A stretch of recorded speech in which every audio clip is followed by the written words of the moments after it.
is our proud pleasure to present to the Canadian radio audience the distinguished star of stage, screen, and radio, Miss Helen Hayes. Good evening. I'm here tonight to tell you a story of two Canadas. The first is the Canada you're living in safely today. The second is the Canada of a German North American empire. It is a story of womanhood in these two Canadas, and it is a story of simple but stern alternatives.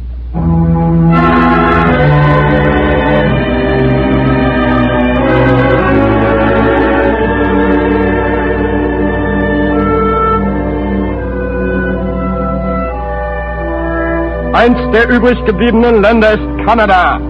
Wem wird es gehören? Wer wird es besetzen? Canada is one of the few remaining territories. Who will possess it? Who will occupy it? Unter welcher Flagge werden die kanadischen Provinzen, die ja doch nur lose zusammenhängen, in aller Einigkeit zusammengebunden werden? What will be the emblem under which the divisions of Canada, now joined in name only, will cohere in an all-embracing unity? Deutschland muss sich eine neue Welt ausdenken und sie dann aufbauen. Germany faces the task of thinking out and devising a new world. Wir wissen alle, dass in diesen Tagen nichts von Dauer ist. Alles ist möglich. They should remember that in these days nothing is permanent and everything is possible.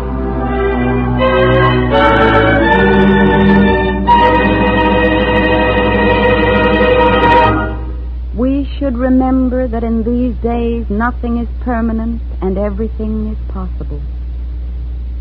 Those words were written in the early days of Nazi power by an official spy of the German Reich. A man sent to Canada with forged credentials by the German Geopolitical Institute. He spent nearly a year in the Dominion, spying out the land for his land-hungry masters, and in the end wrote a book outlining plans for German development of Canadian territory. The book is still unpublished in our language, although it was translated by Duncan and Lyle Cameron and given the title of Nazi Eyes on Canada. Did you know that nearly 10 years ago the eyes of the Nazis looked hungrily on Canada?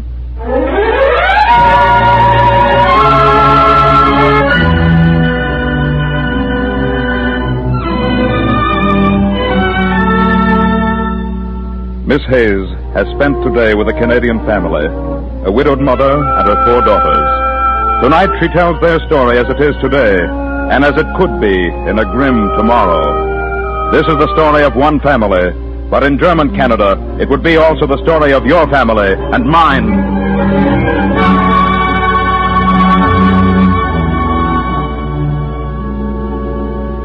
I am Adele Welsh, a German subject. I have been one since Canada and the United States were finally enslaved by the Nazis 2 years ago. Before that, I was a Canadian. I had all the freedoms that we talked about so easily back in 1941 and 42. Now the Germans have taken all those freedoms away. All of them, except one. The right to die. That's the last freedom that no one can take away. And tonight, I shall use that last freedom. In 1942, 5 infinitely long years ago, in those days when all of us said the Germans can't keep on winning and we always win the last battle, back then when we of the Welsh family were happy. We lived as we still do at 287 Ossington Avenue in Toronto, Ontario.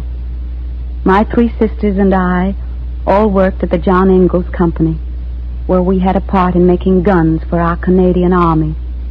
Pauline, Eleanor, and I worked on grinding machines, and Betty, the youngest, was a stenographer. My mother, a widow, kept house for us, fed us, cared for our clothes, and was the most wonderful mother any girls ever had. Saturday was our favorite day, the one day in the week when all of us, working on different shifts at the plant, could be sure of having supper together. It was a cheerful meal. And always at least one of us had a boyfriend in to dinner. Come on, Ellen, let's try it again. I can't Oh, that's a wonderful number. Oh, look, I'm For goodness sake, come to the table. Shut the radio off, Eleanor, and stop dancing around the room. Okay, Mother, once more round. Here we go. Okay. Watch out! A fine airman you'll make if you lose your balance in a little spin around the living room. Go on, I didn't lose my balance. I tripped. Oh, yeah? Never mind whether you tripped or lost your head. Come to the table and shut off that awful noise. That's not an awful noise. That's Gene Krupa. Sounds more like Gene Stupid to me. Turn it off. Okay. Oh, boy, am I hungry. What's for supper, Liz? Mrs. Welch to you, Joe, and you'll take what you get. That's putting him in his place, Ma. Which is right next to you, Babyface. Don't call me Babyface. Okay, Babyface, I won't, Babyface. You're not so old yourself. Only a year older than me. Oh, but something new has been added. His Majesty's uniform. And that makes me a big grown-up man. And you make me sick. Pass the bread. Pass this plate down to Joe, Adele. Help yourself to the pickles, Joe. Homemade pickles? What do you think? Boy, I wish the Air Force made them like this. How is the Air Force, Joe? Fine. Haven't been off the ground yet, but it won't be long. They say they're going to transfer... Hi, everybody. Oh, Time for supper, I see. Hi, Don. Oh, Adele. Hi, Betty. Betty, get another chair for Dawn. Set another place, Eleanor. You'll have supper, won't you? That's what we came for. You bet I did, and I'm starving, too. Don't get enough food in the Army, eh? You should join a good outfit. Oh, boy, I'd rather keep my feet in the ground. Hey, Mrs. Welch, you ought to lock your front door and keep the Army out. Oh, yeah? There'll be no locking of the front door while I have any say. Well, someday somebody might walk in that you don't want, as if he hasn't already. Oh, thanks. Well, I'll have to chance that. Out in the West, where I come from, we never locked our front door. What's more, I don't recall anyone ever coming into any harm through it. Eleanor, pass this plate to Don. Boy, what a helping he gets. And why not? He's hungry. Oh, you bet I am. Yeah, he's That was a all long trip down from Borden, although I got a lot of lifts. Did you hitchhike down? Yeah. It's funny how many cars there are still on the road. Yep. I'd have thought the gas rationing would have made a lot more difference. Oh, they'll use it all up now, and they won't have any left for the winter. Boy, that's one thing I'm going to do after the war's over. Get a car and drive all over Canada. And to heck with the gas. Here we go again, after the war's over. I'm going to get me an airplane after the war's over and fly everywhere. Oh, Big listen shot, to eh? Me, I'm going to buy millions of pairs of the thinnest and most expensive silk stockings. Yeah, aren't we all? Well, I'm going to have a good rest and let you girls cook all the meals. And go bowling every afternoon and play bingo every night. Yeah, that's about right. What about you, Adele? What are you going to do? Oh, wait and see. After the war's over. Sounds like a song title to me. After the war's over. So it is. Listen. After the war is over, travel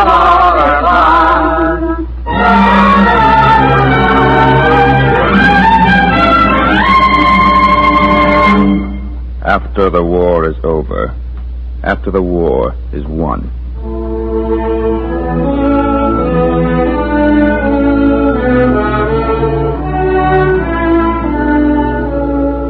Deutschland über alles played outside the City Hall in Toronto. The war was over. The war was won by Germany. Toronto, like the rest of Canada, was transformed almost overnight by the superorganization of the Nazis. Rather than destroying, they converted whatever they could to their own use. We had a city council, but it was a Nazi council. They forced us to continue work at the John Ingalls plant, but we no longer made weapons for Canadian soldiers. We made machines for German industry. And day by day, our dreadful, oppressive life continued. We worked, we slept, we ate, and Saturday's supper was still a family meal. Is there any more bread, Mother? No, you were lucky to get that. Oh, I guess I don't want any anyway. Betty, what's the matter? You're not eating. I can't eat. I'm not hungry. I'll go with her. I think I know what's the matter. Betty. I couldn't stand it, Adele. I couldn't stand the way you looked at me. You've got news about Joe. It's terrible news. And you won't tell me. Betty, wait a minute. Be quiet, darling. He's dead. You've heard that he's dead. No, Betty. No, he's alive. I saw Joe today. Alive? He's alive? Adele, where is he? Is he coming here tonight? When will I see him? You'll never see Joe again, Betty. Never. But Adele, you said he was here. Here in Toronto. You said you saw him. Now you say Steady, that... dear, steady. Joe's in the prison camp on Toronto Island. Behind those fences made of electrified wire. But if you saw him, why can't I? Because you mustn't see him, Betty. Ever again. Why? Listen, Why? Dear, listen, please listen to me. I've asked the Gestapo chief at the plant so many times to get me information about Joe that he thinks he was my sweetheart, not yours. The day that pig-eyed beast sent for me, told me Joe was here in Toronto. Told me he'd arranged for me to see him. And all the time he was laughing. I knew there was something wrong about it. That's why I didn't get word to you. He sent me to the island in a Gestapo boat with a letter to the commandant of the prison camp. Good morning, Fräulein. You came in the special Gestapo boat. You must be a friend of someone important, eh? I have a letter giving me authority to see a prisoner. Let me see it. And whom is the prisoner you wish to see? Squadron Leader Joseph Martin, FDFC. Squadron leader? Oh, in the late Royal Canadian Air Force. My dear Fräulein, there's no such thing. The man you want to see is not a name, it's a number. He'll always be a number. Name or number, may I see the prisoner, please? Yes, you may see him. He's going away. Schutz! Jawohl, Commandant. Take this young lady to the waiting room and bring her to her the man who was once known as Squadron Leader Joseph Martin. Very good, Herr Commandant.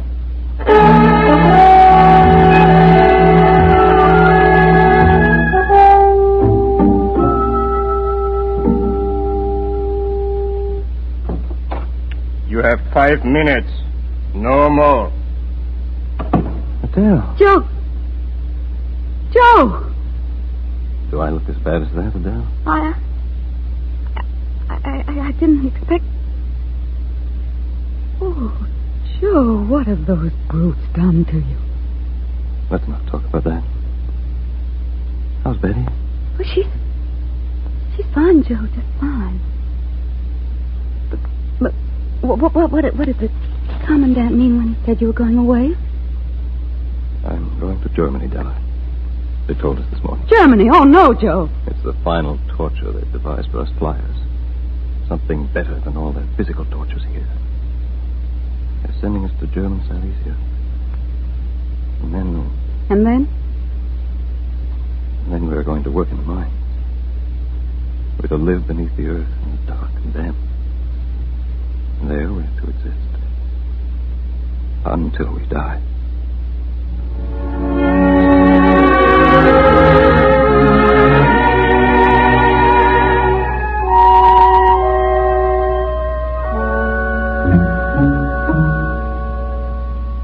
He's going tomorrow, Betty. Going forever. Don't try to see him, dear. Try to remember him as you've always known him. Young, happy, with that devil-may-care look in his eyes. And the love in his heart for you. That was your Joe. The only Joe you must ever remember. Not the man I saw today. Not the man who's going to die in the mines in Germany. Keep him in your heart, Betty. Keep him as he was. That's all you'll ever have. What are you trying to do to me? You're not Adele, my sister. I'm trying to make you see that you must give up your hoping and dreaming. Can't you see? Won't you understand? Hope is looking forward, living for the future. There is no future anymore. There can be no hope. There must be. There must be. There must be hope for Joe and me. We've always had a future. We've waited and waited. There must be something to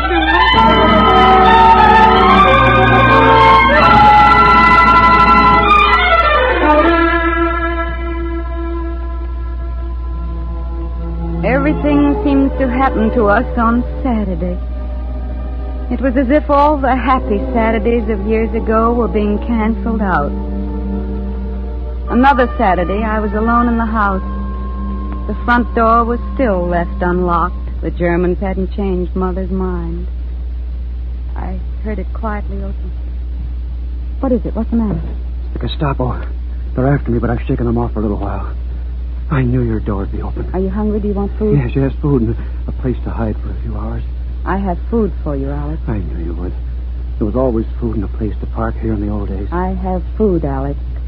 But that's all. What do you mean, that's all? That's all. There's no shelter here. Oh, I see what you mean. There's somebody here already, eh? Well, maybe I could sleep on the floor or something. There's no one here already, Alec. There's no shelter here for you. You mean you won't hide me? Della, what's the matter with you? You don't look real somehow. I'm real enough. And what I'm saying and thinking is real.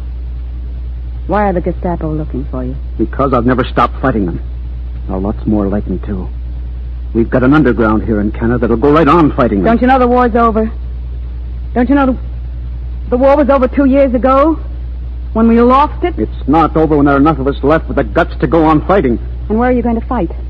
What are you going to fight with? Where are you trying to escape to? Tell me that. Adele, I don't understand you. You look as if you hate me. Your eyes are cold, dead. Why, you used to feel that we used to plan that after the war we might... This is after the war, and we have plans for nothing.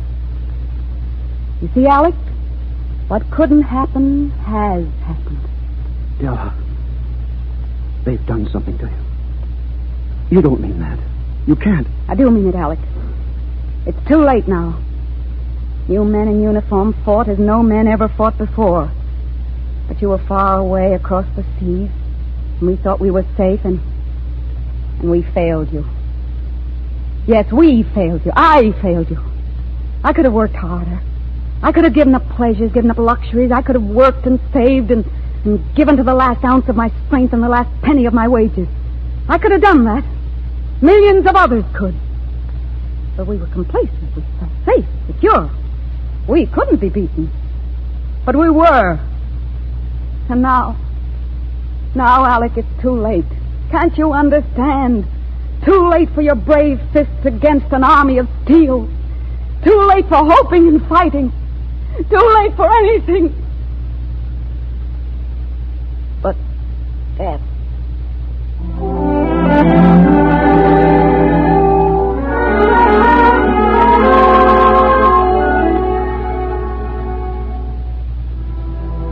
This is the last Saturday of all for me.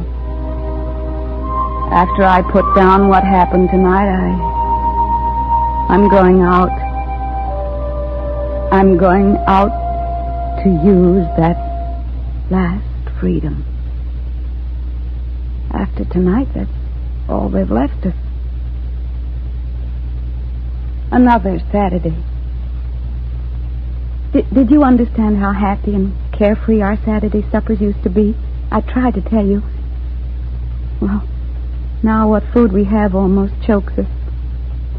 Mother still sits at the head of the table. But there's nobody now to call her Liz and make fun of her bowling and her bingo games. There's just the family. 5 women who exist from day to day. 4 after tonight. They've learned to look to me for leadership, for guidance, to tell them what to do.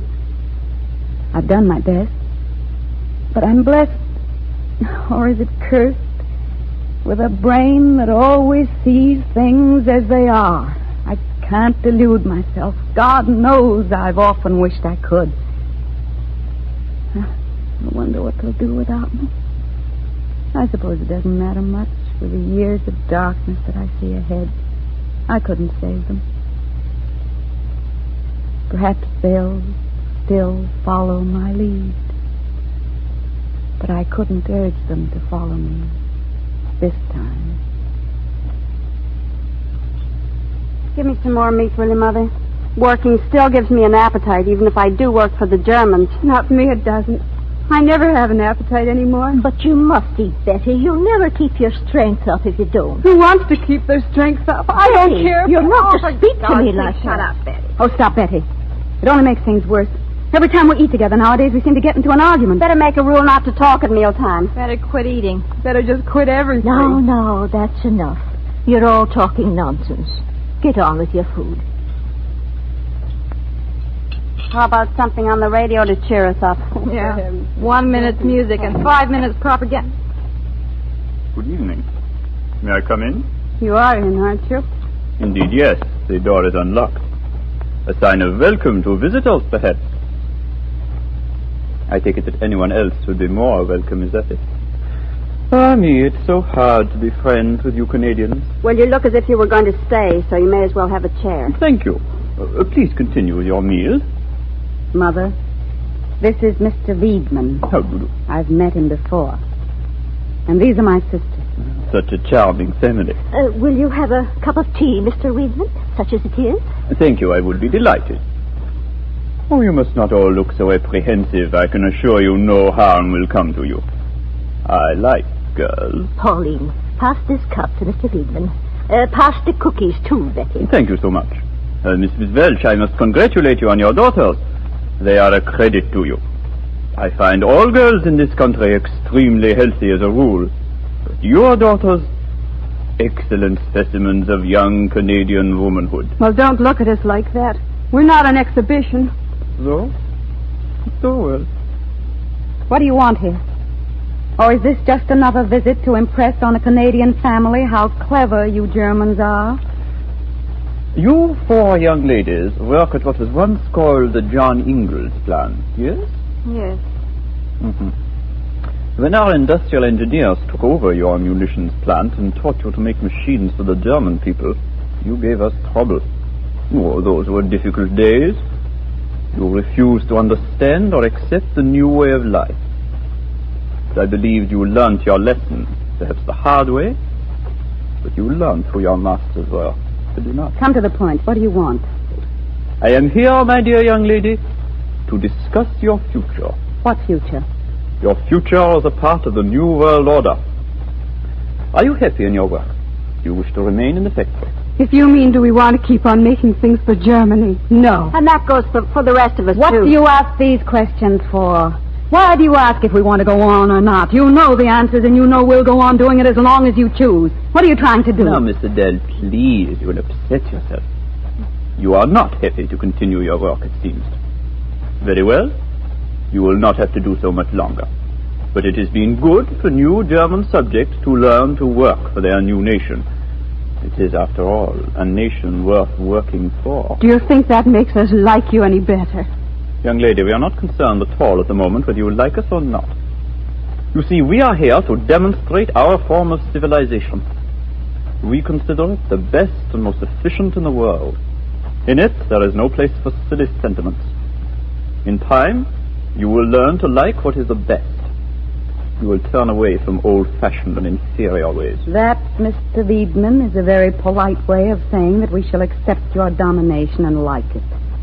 We have to accept it, but we won't like it, ever. No? I think you will.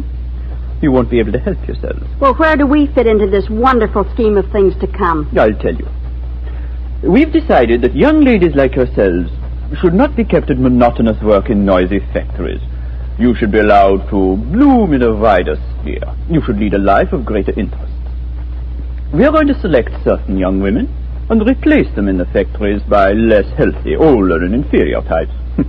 After all, a machine can be run as well by an ugly woman as a beautiful one. And what then, Mr. Wiedemann? Then, Miss Adele, then you will fulfill your greatest function in life.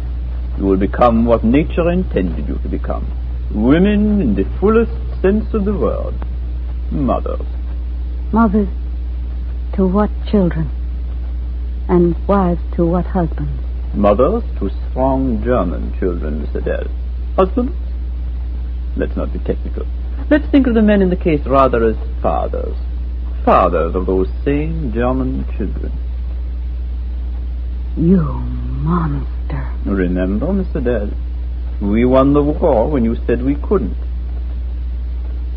Just remember that one everlasting fact. Germany won the war.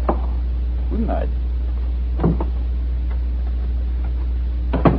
Betty, lock that door. Don't bother, Betty. It's too late now. What are we going to do? They can't just take us and make us into... No, they can't do that. Be quiet, Pauline. All of you. They can just take us and make us into anything they want. They can. We're females, not women. Just healthy, clean females to breed their young for the new race of North Americans. There's no hope for us now or ever. I've tried not to believe it. I didn't believe it when I heard what they'd done in Europe. But now I know. In a German world, there is nothing to live for, nothing to hope for. Not even when you're old, like Mother. Too old to bear children. Too weak to run machines. There's only one way out. But you'll have to find it yourself. I kept my faith, my hope, as long as I could. They're gone now. Everything's gone. All that we've had and loved and hoped for. All but one. The one thing they've left us all to keep. And I'm going to use it now. My last freedom.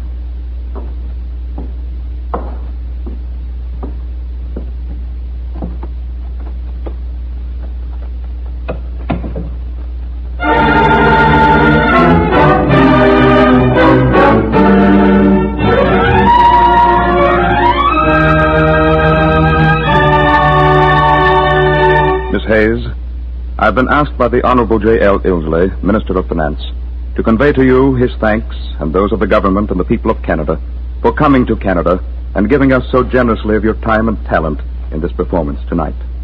Thank you, Miss Hayes. You've been more than generous to us. No thanks are necessary, or ever will be, to any of us who can do something that will help to prevent what we've portrayed in this program tonight. It's brought the war much closer home to me, and I hope to all who listened. The Nazi eyes on Canada must never result in Nazi feet on Canada. That's why our money, our talents, our very lives must be thrown into this conflict completely until we have won. And now, before we say goodnight, I'm going to take this program into my own hands and ask one of the members of the family we have dramatized tonight to come to the microphone. They're all here. Mother Elizabeth, who loves her bingo and bowling, and her lovely daughters most of all. And all 4 daughters, who fortunately for us are not on the night shift at the munitions plant this week. Betty, I played the role of your elder sister tonight, and truly I wish I could claim you with all your beauty and vivaciousness for my own little sister. Thanks so very much, Miss Hayes. The family has held a council, and you are now officially elected a member of the Welsh family for life. Thanks, Betty. And now, I want to say to everyone, everywhere, what was pictured as happening to my family must never happen to us, or to you out there in the rest of Canada. With God's help, everything we are and everything we have is going into Canada's war effort, so that the Nazis will never set foot on Canada.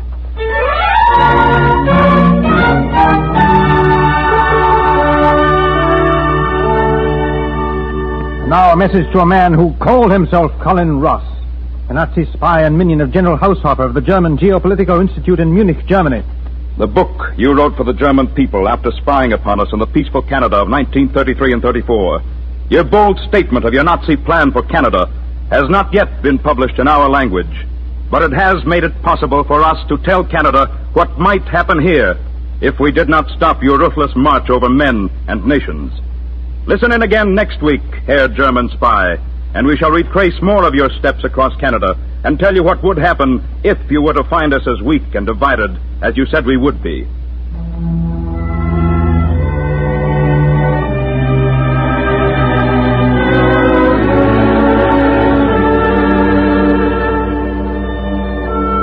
The National War Finance Committee has sent you this broadcast with the hope that everyone in Canada will remember it.